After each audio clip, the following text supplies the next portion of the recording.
दोस्तों, संसार में सबसे बड़ा धन सुख और शांति है। हम सब भी यही चाहते हैं कि हमारे घर में सुख शांति बनी रहे।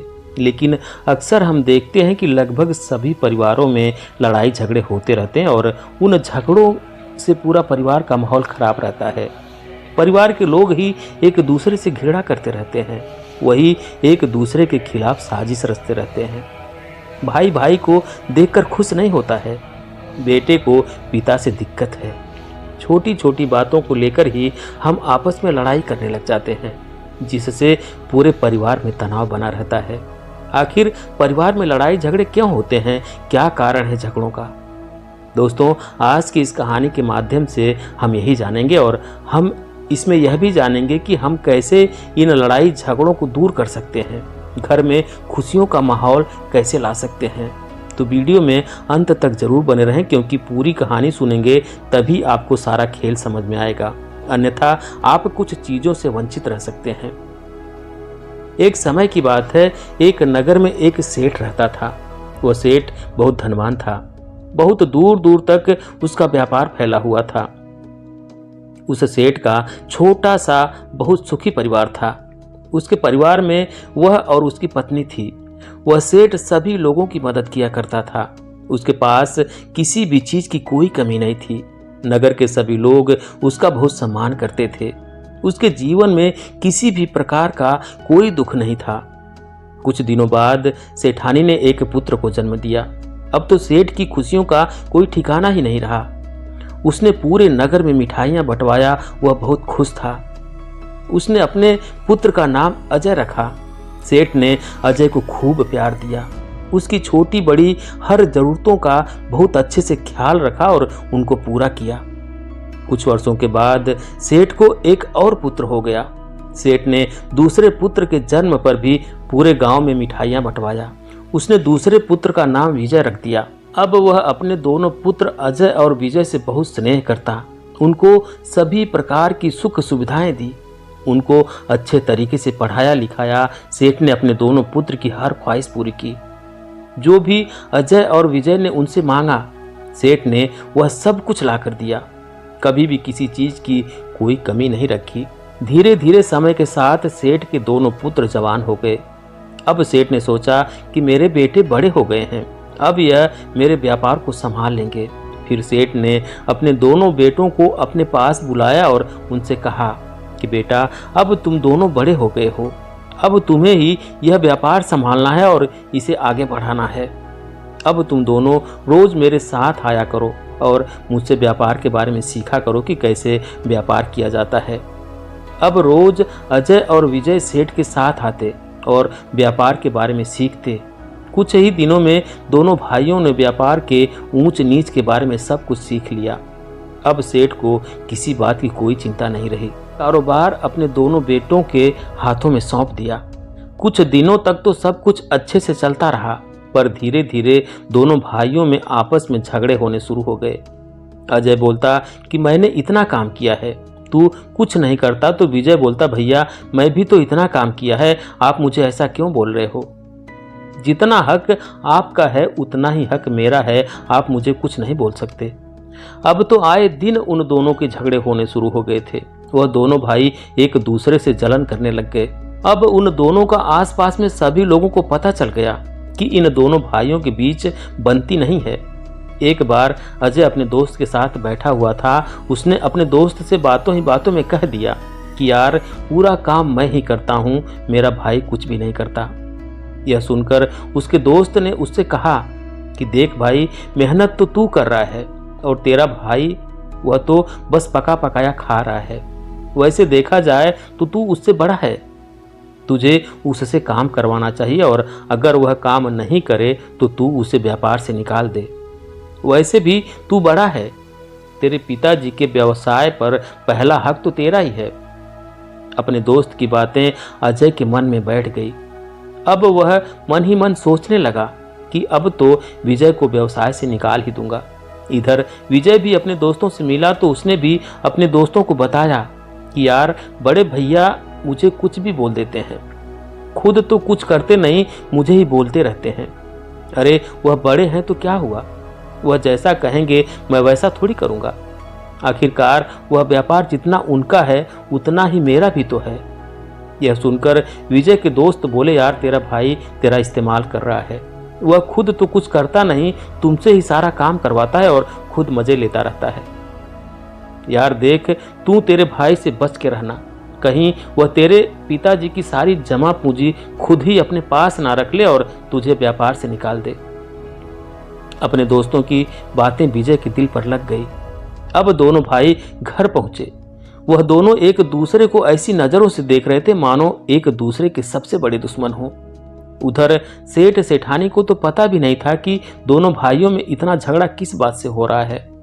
वह तो बस यही सोच रहे थे कि कोई छोटी मोटी बात हो गई होगी।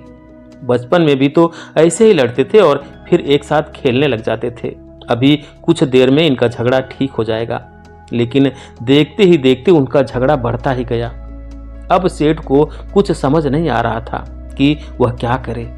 फिर सेठानी ने कहा कि हम दोनों की शादी करवा देते हैं, इनके ऊपर जिम्मेदारी पड़ेगी तो यह लोग अपना बचपना छोड़कर उसमें लग जाएंगे। फिर वह कुछ दिनों के बाद ही अजय और विजय की शादी करवा देते हैं। लेकिन अजय और विजय के झगड़े तो फिर भी नहीं रुके, बल्कि बाद में तो वह झगड़े और बढ़ गए। अब दोनों को यही डर सताता रहता कि कहीं व्यापार उनके हाथों से निकल ना जाए। वह दोनों एक दूसरे की चुगली करते। अजय कहता कि मेरा भाई विजय सामान में मिलावट करता है, उससे सामान मत खरीदना, और उधर विजय भी अजय के लिए यही कहता कि उसका भाई अजय सामान में मिलावट करता है, उससे सामान मत खरीदना। दोनों एक दूसरे के दुश्मन बन गए। उधर घर पर भी काम को लेकर उनकी पत्नियां आपस में लड़ती रहती। एक कहती कि मेरा पति इतना कमाता है तो मैं काम क्यों करूं। दूसरी भी यही कहती कि मेरा पति भी तो इतना कमाता है, फिर मैं भी काम क्यों करूं। सेठानी उनके झगड़ों से परेशान होकर खुद ही काम करने लग जाती, पर वह दोनों दिन भर छोटी छोटी बातों पर झगड़ा करती रहती। सेठ ने भी यह सब देखकर सोचा कि यह मेरे घर क्या हो गया। एक समय था जब मैं खुशी से अपने परिवार के साथ रहा करता था, किसी भी प्रकार का कोई दुख नहीं था, पर यह लोग तो छोटी छोटी बातों पर ही झगड़ा शुरू कर देते हैं। अब समय आ गया है कि मैं अपने दोनों बेटों को अलग कर देता हूं, ताकि उनमें किसी भी बात को लेकर कोई झगड़ा ना हो। फिर सेठ ने दोनों को अलग अलग कर दिया। आधा व्यापार अजय को और आधा व्यापार विजय को सौंप दिया। अब दोनों भाई अलग अलग व्यापार करते। वह दोनों भाई हमेशा ग्राहकों से एक दूसरे की बुराई करते रहते, जिसका असर उनके व्यापार पर भी पड़ा, और दूसरे व्यापारियों ने भी दोनों भाइयों के झगड़े का खूब फायदा उठाया। दूसरे व्यापारी उन दोनों को भड़काते रहते कि तुम ऐसा करो, अपने व्यापार को जमाने के लिए कम कीमत पर सामान दो, ताकि लोग तुमसे प्रभावित हों और तुमसे ही सामान खरीदें, जिससे तुम्हारे भाई का व्यापार चौपट हो जाएगा और तुम माला माल हो जाओगे। लोगों की बातों में आकर उन्होंने ऐसा ही किया, जिसका परिणाम यह हुआ कि दोनों का ही व्यापार चौपट हो गया। लोग उनसे कम से कम कीमत पर सामान खरीद लेते और कुछ लोग तो उधार भी ले जाते, और वे दोनों भी इस वजह से उनको सामान दे देते ताकि वह उनसे ही सामान खरीदें और उनकी प्रशंसा करें। देखते ही देखते उन दोनों भाइयों का व्यापार चौपट हो गया। वह दोनों अमीर सेठ से गरीब बन गए।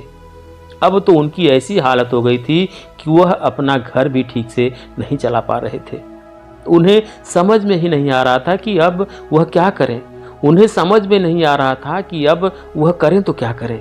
तभी वह दोनों अपने पिता के पास आए और उनसे बोले, पिताजी, आप व्यापार कैसे किया करते थे? हमारा तो व्यापार ही चौपट हो गया। हमने हर तरीका अपनाया व्यापार करने का, पर हम तो आपकी तरह नहीं बन पाए। आखिर हमारे साथ ऐसा क्यों हुआ? तभी सेठ ने उन दोनों से कहा कि वाकई में तुमने ठीक से व्यापार किया ही नहीं। तुम दोनों तो हमेशा लड़ाई झगड़े में ही रह गए। तुमने व्यापार के ऊपर तो कभी ध्यान ही नहीं दिया। तब दोनों भाई अपने पिताजी से बोले कि पिताजी, अब हमें बताइए कि हम क्या करें।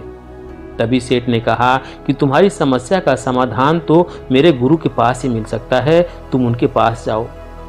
वह पास के ही नगर में नदी के किनारे एक आश्रम बनाकर रहते हैं। वह तुम्हें अवश्य ही कुछ बता सकते हैं। पिता की बात सुनकर दोनों भाई गुरु से मिलने के लिए निकल जाते हैं। वह नदी के किनारे पहुंचते हैं और वहां पर एक बुजुर्ग बौद्ध भिक्षु अपने शिष्यों को उपदेश दे रहे थे। वह दोनों भाई उनके पास गए, उन्हें प्रणाम किया और उन्होंने अपना परिचय दिया। बौद्ध भिक्षु ने उनसे पूछा कि बच्चों, तुम यहाँ क्यों आए हो? तब वह दोनों बोले कि हमारी कुछ समस्या है। पिताजी ने कहा है कि आप उस समस्या का समाधान बता सकते हैं, कृपया आप हमारी समस्या का समाधान कीजिए। बौद्ध भिक्षु ने उन दोनों से कहा कि बताओ क्या समस्या है तुम्हारी। तभी वह बोलते हैं कि गुरुदेव, पहले तो हमारा व्यापार बहुत अच्छे से चल रहा था, लेकिन धीरे धीरे हमारा पूरा व्यापार चौपट हो गया। हमने वह सब करके देख लिया जो हमें करना चाहिए। हमने लोगों को कम कीमत पर भी सामान दिया, पर फिर भी हमारा व्यापार बढ़ा नहीं, बल्कि हम तो बर्बाद हो गए। बौद्ध भिक्षु उनकी बातें बड़े ध्यान से सुन रहे थे। बौद्ध भिक्षु ने पूछा कि तुमने लोगों को कम कीमत पर और उधार सामान क्यों दिया? तभी अजय बोला कि हम चाहते थे कि वह हमेशा हमसे ही सामान खरीदें ताकि हमारा व्यापार और बढ़े और लोग हमारी प्रशंसा करें।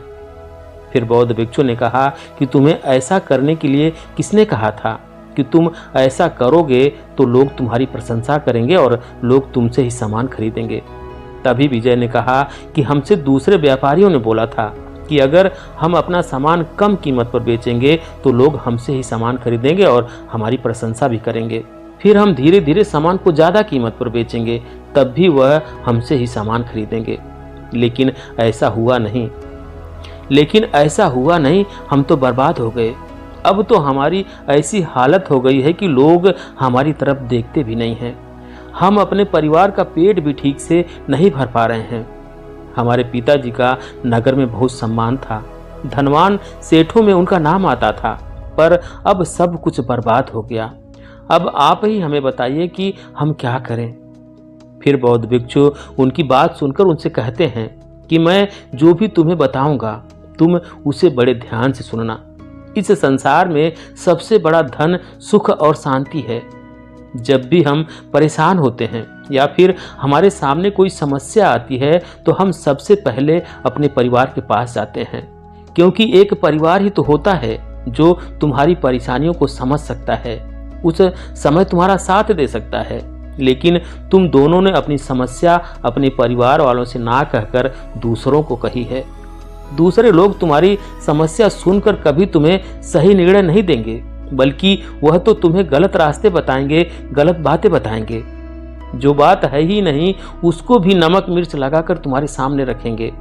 लोगों को ऐसा करने में बड़ा मजा आता है। उनको कोई फर्क नहीं पड़ता कि आप किस समस्या में हो। आप तो उनके पास हल खोजने के लिए जाते हैं और वह आपको सुलझाने की बजाय और भी ज़्यादा उलझा देते हैं।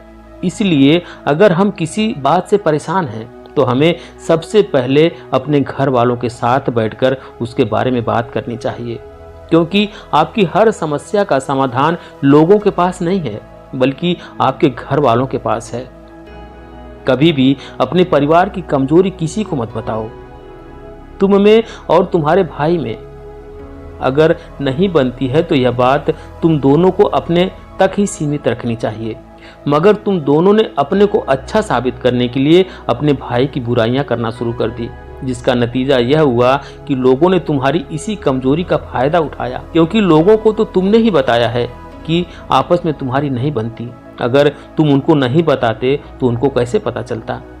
क्या लोगों ने तुम्हें अच्छी राय दी? क्या उन लोगों ने तुमसे कहा है कि तुम लोग आपस में झगड़ा मत करो? नहीं ना, बल्कि लोगों ने तुम्हें एक दूसरे के खिलाफ अच्छे से भड़काया है ताकि तुम दोनों कभी आगे नहीं बढ़ पाओ। तुम उन लोगों के पास समाधान के लिए गए थे, पर बदले में उन लोगों ने तुम्हें मुसीबत में डाल दिया। दूसरे लोग कभी यह नहीं सोचेंगे कि तुम उनसे आगे निकलो, वह हमेशा तुम्हें गिराने की कोशिश करेंगे। आखिर दूसरे व्यापारी क्यों चाहेंगे कि तुम आगे बढ़ो? कोई भी अपने व्यवसाय को लात नहीं मारने देगा। वह तो यही चाहेगा कि कैसे भी वह सबसे बड़ा व्यक्ति बन जाए। वह लोगों को कभी सही राय नहीं देगा। और तुम लोगों ने दूसरे व्यापारियों की बात मान ली और उनके कहे अनुसार काम करना शुरू कर दिया। क्या तुमने एक बार भी अपने पिताजी से पूछा है कि पिताजी आप व्यवसाय किस प्रकार करते थे? तुम्हारे पिताजी भी तो सेठ थे, क्या तुमने कभी उनसे सलाह ली? जब तुम्हारा सब कुछ खत्म हो गया तब तुम पिताजी के पास गए थे। अगर दूसरों से पूछने की जगह अपने पिताजी से पूछते तो शायद आज तुम्हारा व्यवसाय नष्ट नहीं होता। कभी भी अपने परिवार के सदस्यों की बुराई दूसरे लोगों से मत करो, इससे कुछ नहीं होने वाला। लोगों को तुम बताओगे कि मेरा भाई मेरे साथ यह करता है, मेरे पिताजी ने ऐसा किया, तो लोग क्या करेंगे? तुम्हें बोलेंगे कि तू सुनता क्यों है, उनकी तू भी मत सुन, जिससे क्या होगा कि तुम्हारा ही नुकसान होगा। तुम लोगों के बीच तनाव बढ़ेगा। वह तो आग लगाने वालों में से है, पर उस आदमी का कुछ नहीं बिगड़ेगा, बल्कि तुम्हारा घर जलकर राख बन जाएगा। तुम दोनों ने एक दूसरे की बुराई की और लोगों ने तुम दोनों को एक दूसरे के खिलाफ भड़काया है, जिससे हुआ क्या कि उनका तो कुछ बिगड़ा ही नहीं, बल्कि उनकी लगाई हुई आग ने तुम दोनों को ही बर्बाद कर दिया। इसलिए कभी भी अपने घर के सदस्यों की बुराई किसी से मत करो। अगर तुम्हें अपने भाई से किसी बात को लेकर समस्या है तो तुम उसको आपस में ही बैठकर घर में ही सुलझा सकते हो, उसका कोई ना कोई हल अवश्य निकाल सकते हो। अगर तुम दोनों भाई मिलजुल कर व्यापार करते तो अपने पिताजी से भी बड़े सेठ बन सकते थे। तुम्हारे पिताजी तो अकेले थे, मगर तुम दो हो।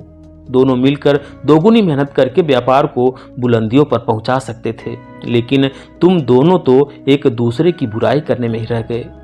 हर परिवार में छोटे मोटे झगड़े चलते रहते हैं, लेकिन उनमें कभी परिवार बिगड़ता नहीं है। जहां 5 लोग रहते हैं वहां कुछ न कुछ अनबन तो जरूर होगी, लेकिन हमें उन छोटी मोटी बातों पर ध्यान नहीं देना चाहिए। वह कुछ समय बाद अपने आप ठीक हो जाती है। अगर तुम छोटी छोटी बातों पर झगड़ा करना शुरू करोगे तो बात और भी ज्यादा बढ़ेगी। अगर आपके बड़े आपको 2 बात बोल भी दें तो आप सुन लो, उससे कुछ नहीं होगा, लेकिन अगर आप भी साथ साथ उनको जवाब दोगे तो परिवार में तनाव बढ़ेगा और आपका घर बिगड़ जाएगा।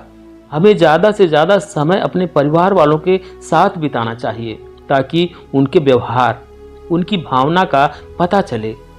परिवार के सभी सदस्य एक दूसरे से बहुत स्नेह करते हैं, मगर वह दूसरों की बातों में आकर एक दूसरे के खिलाफ हो जाते हैं। अगर तुम्हारे ऊपर कोई मुसीबत आएगी तो सबसे पहले तुम्हारा परिवार ही तुम्हारा साथ देगा। बाकी के लोग तो तुम्हें उस मुसीबत में मरने के लिए छोड़ जाएंगे। परिवार में सुख शांति तभी बनी रह सकती है जब हम एक दूसरे को समझें, उनका सम्मान करें, उनकी भावनाओं की कदर करें। परिवार के साथ से और अच्छी ईमानदारी से मेहनत करके तुम दोनों अपने व्यापार को फिर से खड़ा कर सकते हो। बस मेरी यही बात हमेशा याद रखना।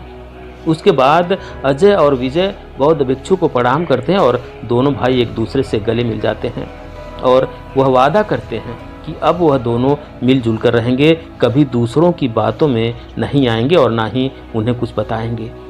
तो दोस्तों, ये थी आज की कहानी। आपको कैसी लगी कमेंट करके जरूर बताएं। वीडियो को लाइक करें, शेयर करें और चैनल पर अभी तक नए हैं, चैनल को सब्सक्राइब नहीं किए तो प्लीज़ चैनल को सब्सक्राइब करें। बेल आइकन भी प्रेस कर लें ताकि आने वाली सभी वीडियो का नोटिफिकेशन सबसे पहले आपको मिले। वीडियो देखने के लिए बहुत बहुत धन्यवाद।